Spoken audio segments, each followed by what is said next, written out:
1919, New York City. Huh. What do you remember when you were just a little boy?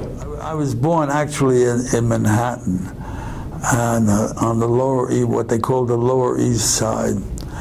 But my mother was married to a man who left her when I was a very young child, and it was a big struggle.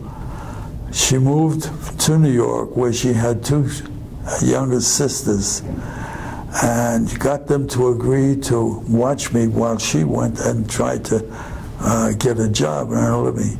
She did. But after a while, these sisters who alternated in taking care of me said they didn't want to be a babysitter. They wanted to go to work themselves. They were young enough to have that kind of thoughts. And my mother had to do something about taking care of me. The upstairs was a neighbor, kind of senior citizen. She asked if she would watch out for me. She said, sure, but it got to be too much for this lady. And my mother was again confronted with who's going to take care of me. There was an orphan asylum called the Brooklyn Hebrew Orphan Asylum. And she went there and got me placed there.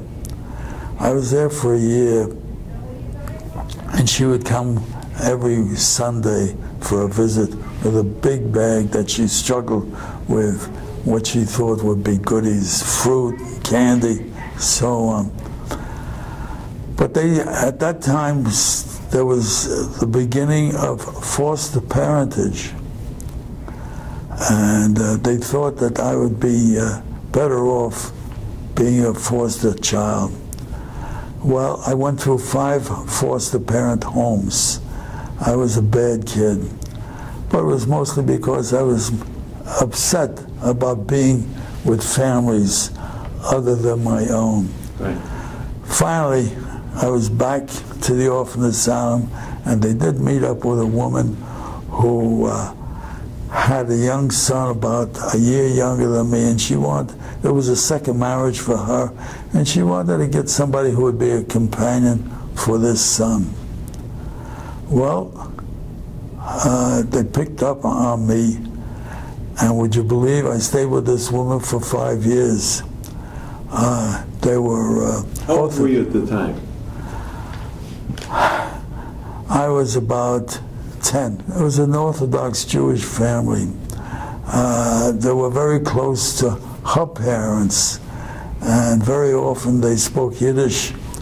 And I was just in my presence, but to each other, not meaning to be mean, but it was more comfortable for them. But I was kind of a nosy kid, and I'd ask the parent that I was staying with, how did they say that? What does it mean?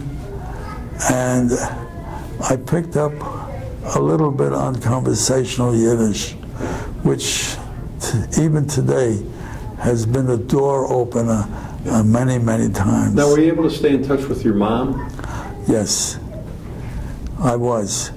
Despite the fact that she worked long hours for small pay, she would see me at least 2 times a week. Yeah. Finally, she took a room with the parents of the woman that I was staying with, and then she could see me a little bit more than she had. Now, did you know your grandparents? No, just slightly. It happened that my father was a very well-educated individual. I think he was born in Poland, that had been at one time under the jurisdiction of German and Russian. And he learned both languages. He was quite well educated, but he was the black sheep of a very wealthy family. I met his mother maybe 3 times. She looked down on my mother as being not in her class. My father's mother had a brother who subsequently, well, he was a magistrate in the city of New York, and subsequently became president of the Zionist Organization of America. that was my claim to any relationship there. It was very little. Now, after your dad left, did you ever see him again? 3 times, different times. The last time I saw him, and each time was very brief. We had nothing in common to talk about. The last time I saw him was in Richmond, Virginia, where we had moved, and he was trying to, he was owning a grocery market store there, and I had a young son at that time, and I brought my son to meet with my dad at that time, but again, it was very uncomfortable for all concerned, and so we left, and that was the end of it. Now, where did you go to high school? In New York. Well, do you remember the name of the high school? Sure. I was living in the Bronx. In New York, you know, New York has 5 boroughs. I lived in 4 of them, and the last one was Staten Island from the Army. But this was in the Bronx, and I went to James Monroe High School there. Now, after high school, was it on to college, to work, or in the service? I was already eligible for selection for the Army. Right. Well, as I said, I had been studying music, and it was in the Bronx. There was a National Guard outfit that had a band that I was able to join. I joined the band figuring it was a lot easier than being a regular member of the National Guard. My mother had a problem in the store. She had a man who was a butcher and also helped out as a clerk. He left for whatever reason he did. And I was in touch with my mother through letters and phone calls. And I went out, I got permission to get a furlough, and I went out to see if I could be of help.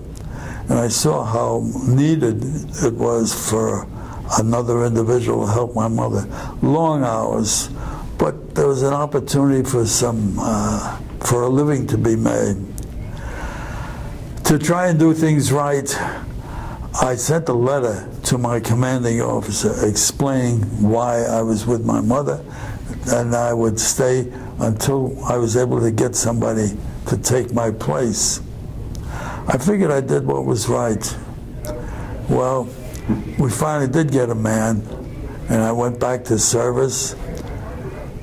As soon as I got into the band barracks, 2 guys from the MPs got a hold of me.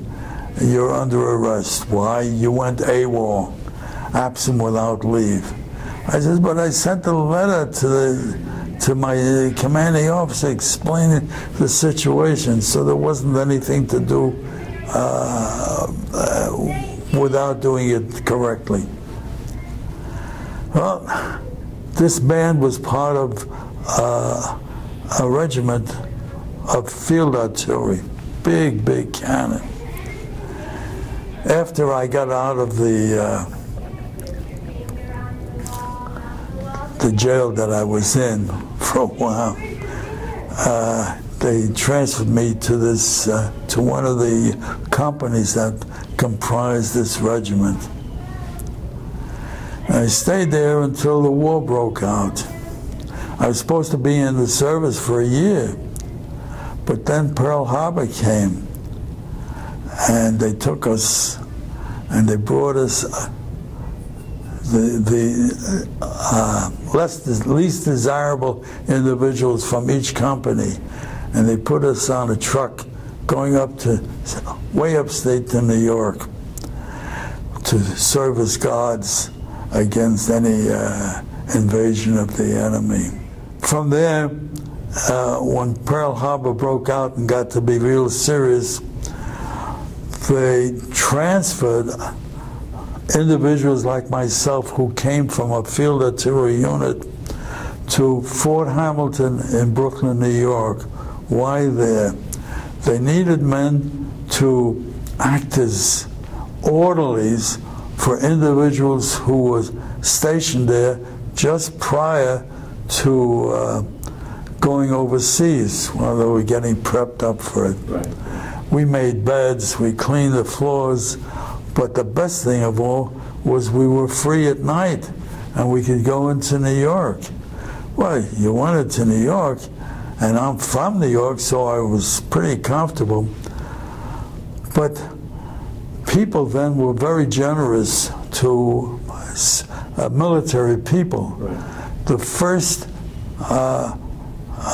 drama show that I'd ever seen was as a result of a free ticket given to me in New York.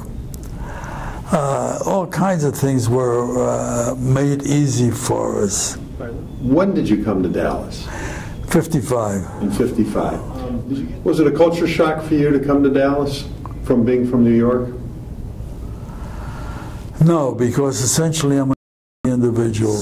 There was a divorce between my then present wife, and I went out to Dallas, Texas, because it was as far away from New York and what I felt was an unhappy situation.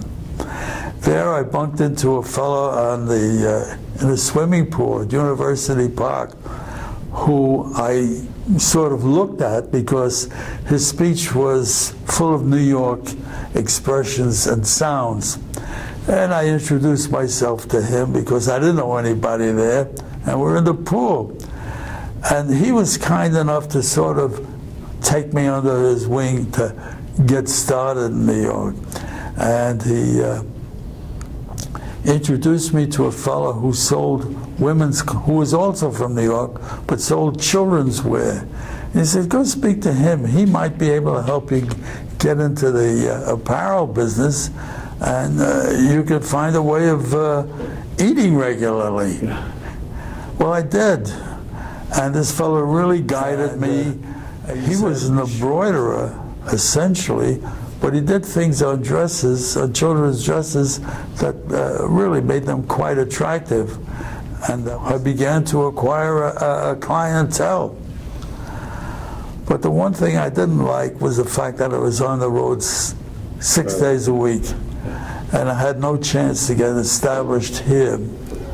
I had met some people in New York. I went back to visit some family, and the off-season, you know, the apparel business is seasonal.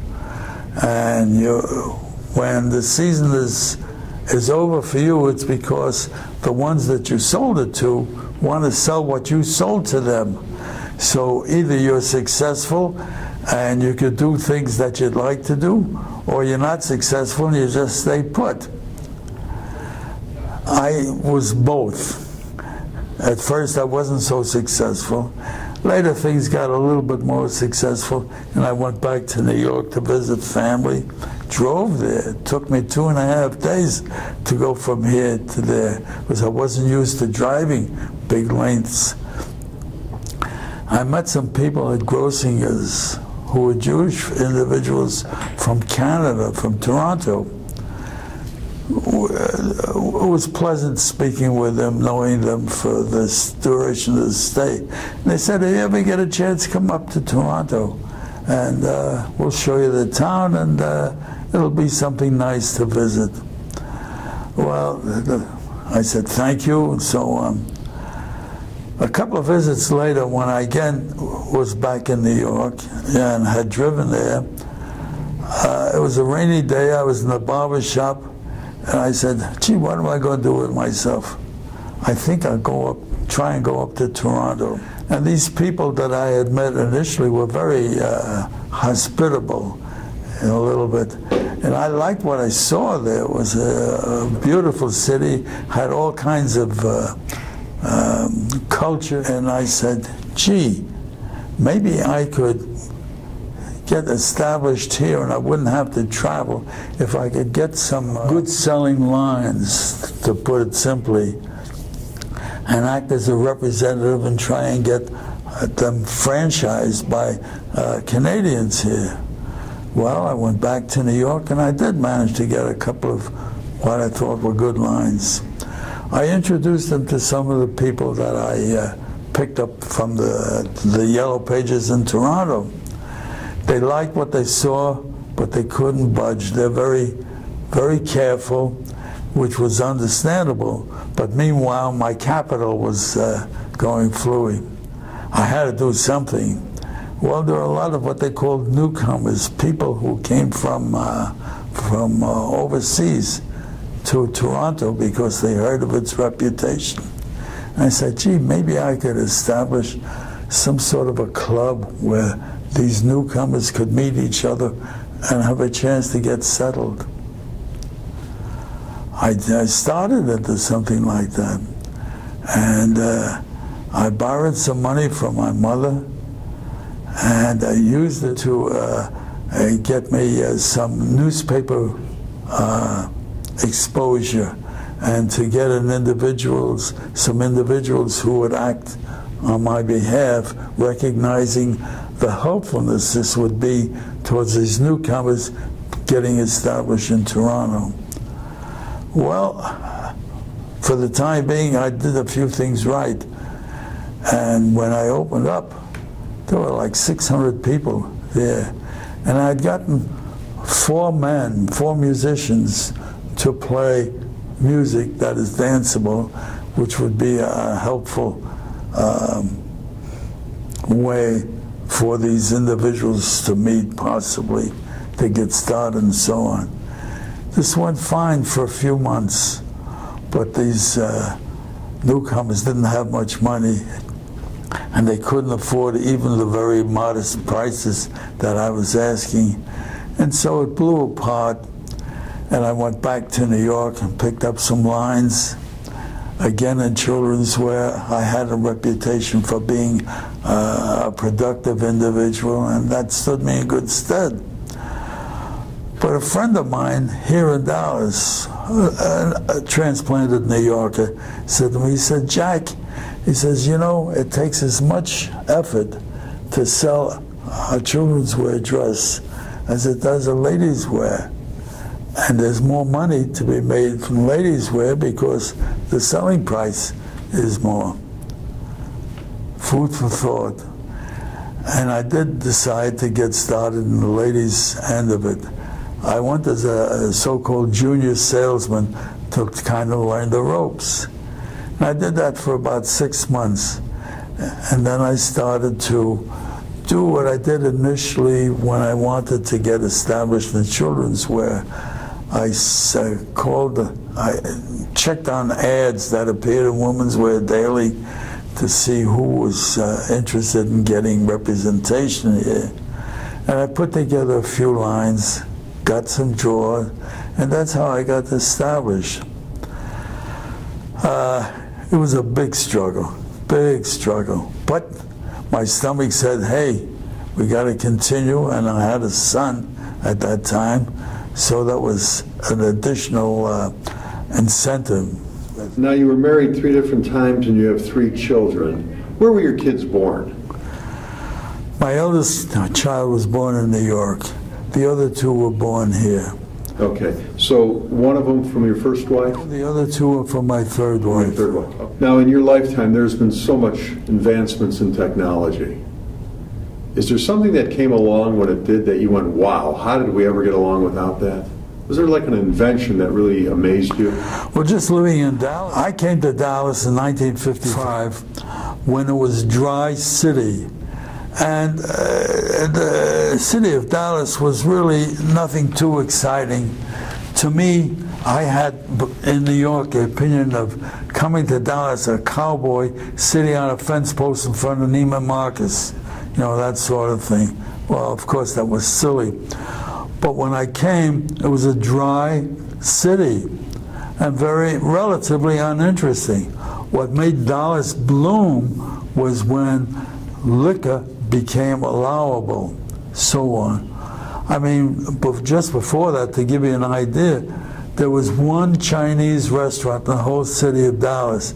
Think of how many Oriental restaurants there are today. Yeah. I'll give you an idea. Dallas just bloomed with the advent of liquor. But currently, I enjoy living in the city of Dallas.